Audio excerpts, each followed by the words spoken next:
Kumusta? Magandang umaga po sa ating lahat ng mga kapwa ko ka-farmers, mga ka-viewers. So ngayon, mag-update lang po tayo sa ating talong na bagong tanim.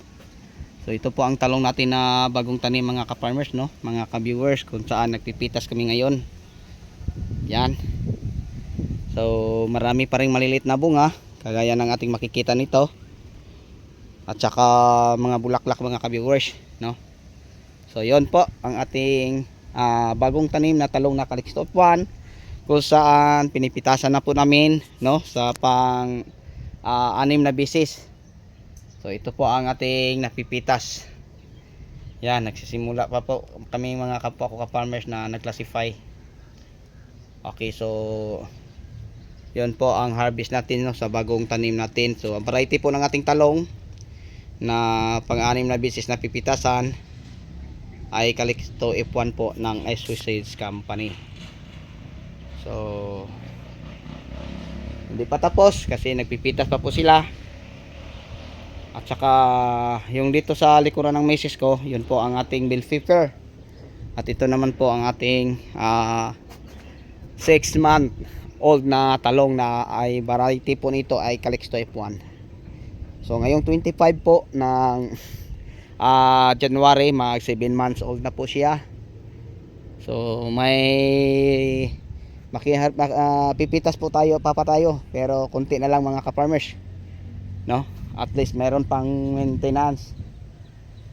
So sa nagtatanong rin sa akin tungkol po sa planting distance ko sa pagtatanim ng talong, hill to hill, ibig sabihin simula sa isang puno papunta sa isang puno ay kalahating metro o half meter.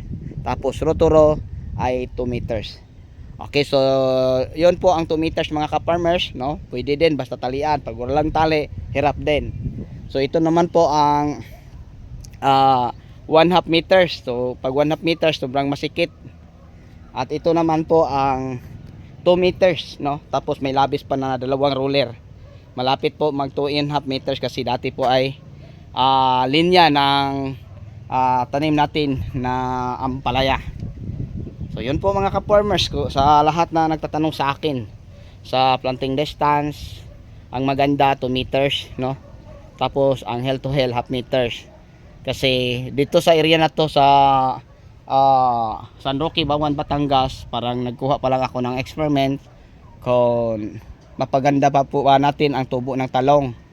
So kita-kita nyo, no, na ang talong natin yung mag 7 months old na, naraton natin isang bisis, malapit na siya mag 7 months old kasi ngayon 25 na siya mag 7, ay ano po, lagpas taon na. Then ito naman mag 3 months pa lang bukas. So ganito na din siya katangkad, lagpas taon na ang matatanda nating puno. At ito naman nasa hanggang liig siguro mga ka-viewers, mga ka-farmers ang ating talong. Okay, so hanggang dito na lang. Maraming salamat. Kung may tanong man kayo, huwag niyo kalimutan, paki-inbox lang po. Okay, hanggang sa uli. Ako na po yung magpaalam. Bye bye.